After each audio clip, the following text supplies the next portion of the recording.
মেজবু, তুমি মায়ের উপোস ভাঙাচ্ছ, ভাঙাও। মা, তাহলে তো আপনি আর পুজোর কাজ করতে পারবেন না। সবকিছুরই তো একটা নিয়ম আছে, তাই না? উপোস না করে পুজোর কাজ করলে যদি কোনো অমঙ্গল হয়। এই তো পাইস হোটেলের ওপর দিয়ে এত বড় একটা ঝড় গেল, আর মা লক্ষ্মী যদি বেনিয়ম দেখে রুষ্ট হন। মেজবু, তুমি কি আমাদের সংসারে এসে সব নিয়ম পাল্টে দিতে চাও?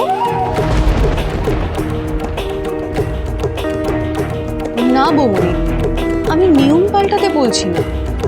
আন্টির শরীরটা খারাপ, তাই শোনো, সবে 2 দিন হয়েছে তুমি এই বাড়িতে এসেছো। মায়ের শরীর নিয়ে না তোমার চেয়ে আমার চিন্তা অনেক বেশি।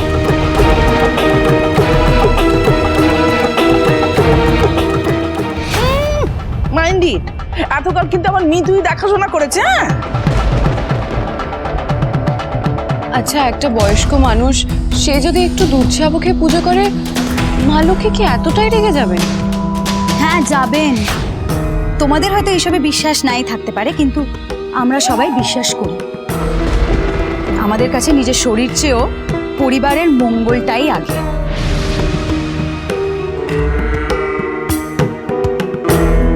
দেখো বড় বৌমা, পরিবারের মঙ্গল কামনা করতে গিয়ে নিজের অমঙ্গল ডেকে আনাটা কি কোনো ভালো কাজ?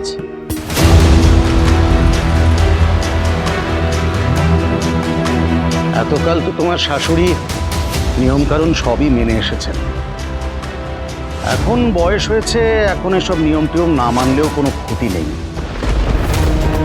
অসুস্থ মানুষ, সবে জ্বর থেকে উঠেছে। মহেশ্বরী, তুমি এসব আবার বন্ধ করো।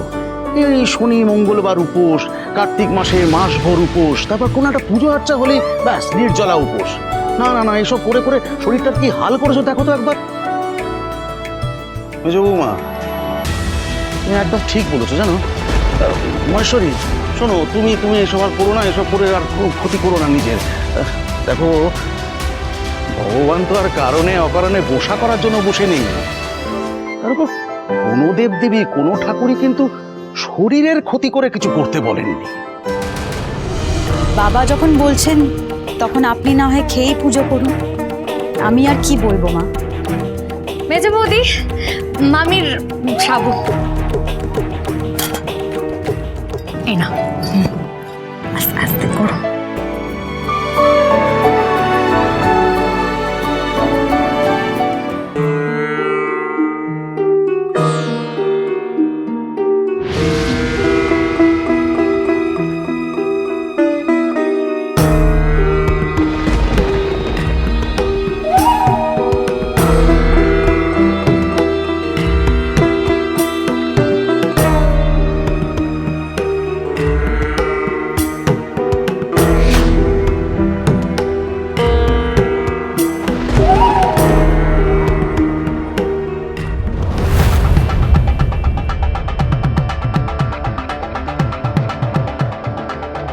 দেখলি তো, দেখলি তো মিতু, তোর শ্বশুর কিরকম মেজ বউয়ের কুঁ ধরে আছে। হ্যাঁ মিতু রে, এইরকম করলে কিন্তু সব কিছু তোর হাতের বাইরে চলে যাবে। Mind it. হ্যাঁ, শ্যাকরা ঠিকঠাক, কামারের এক ঘা। জানো তো মা, জানি তো। ঘা তো আমি দেব, ঠিক সময় দেব।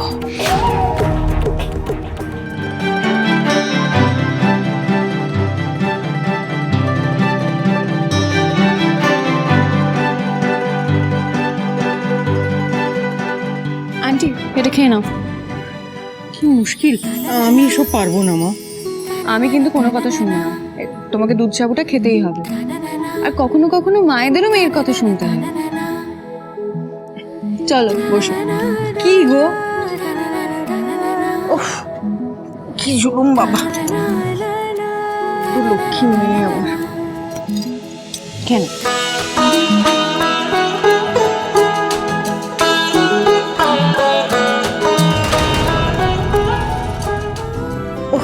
আর পাচ্ছি না আমি। আর একটু আর একটু।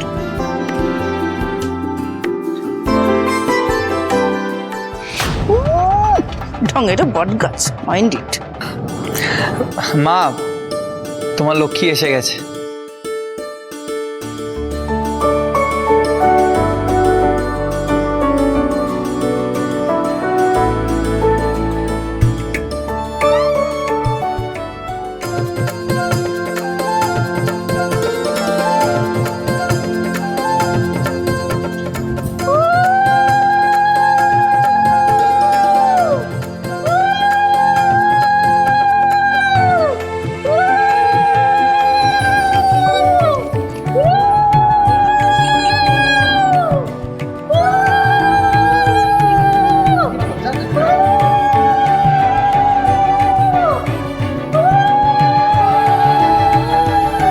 হ্যাঁ রে শঙ্কর, তোরও তো উপোস, তুই বরং একটু চা খেয়ে নে। হ্যাঁ, আন্টি তুমি দুধ সাবুটা খাও, আমি চাটা এনে দিচ্ছি।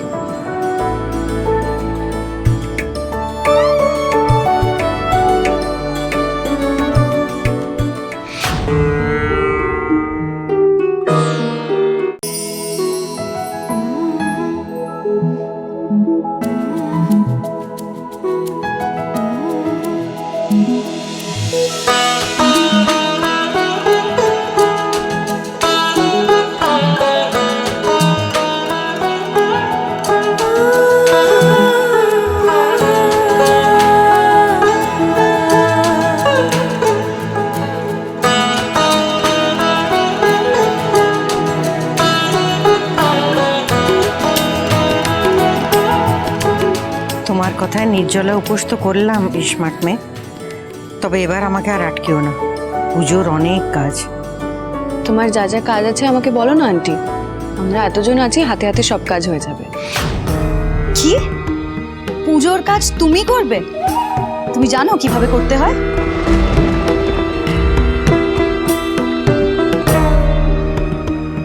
বটি দিয়ে ফল কাটতে পারো? চন্দন বাটতে পারো? পদ্ম ফুল ফোটাতে পারো? এইসব আদৌ করেছো কোনোদিন? শোনো মেজো বউ, সব ব্যাপারে নিজেকে জাহির করতে নেই।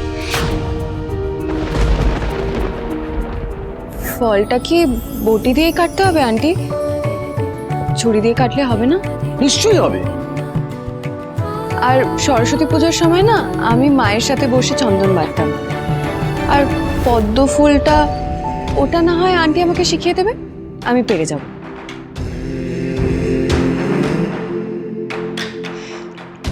কোনো কিছুতেই ওনার না নেই।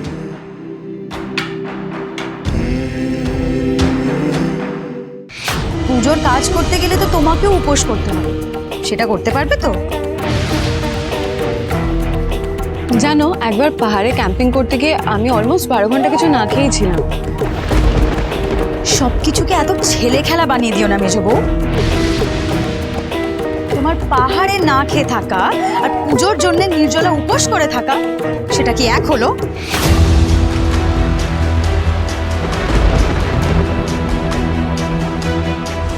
নির্জলা উপোস?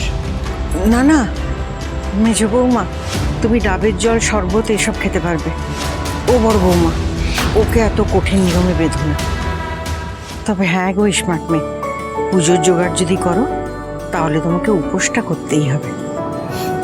আন্টি আমি পারবো।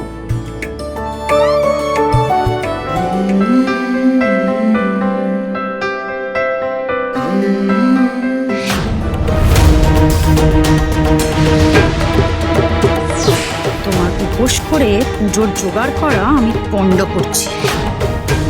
আজকে তোমার জন্যই লক্ষ্মী পুজোটা নষ্ট হবে, দেখে নিও।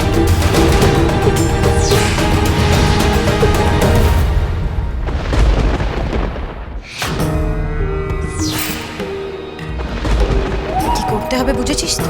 ও পুজো জোগাড় করবে, তাই না? পুজো জোগাড় করবে, ওর উপোস ভাঙিয়ে ছাড়বো আমি।